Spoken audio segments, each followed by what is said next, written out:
Hello everyone, in this tutorial we'll be guiding you through on how to book American Airlines with Avios. So stick around to the end to understand how you can do this successfully.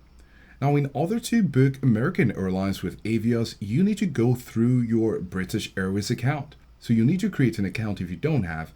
And we're using British Airways because you can book American Airlines using British Avios. So go ahead and log on into your britishairways.com website. Locate the Executive Club menu under your account icon. Then go to the Avios booking page. Then next you'll need to book a flight with Avios and enter your travel details as required. Browse through the search results to find flights operated by American Airlines. And this is where you get to connect American Airlines with your British Airways while using Avios. So look for the American Airlines logo with the flight option, and this will prove to you that it's the American Airlines you're booking even though you're in the British Airways. Then choose the American flights that fit your schedule and preference. Verify the flight details and click on continue to proceed with the booking. Review the booking summary, include the Avios cost and applicable taxes, confirm, and then make your payment.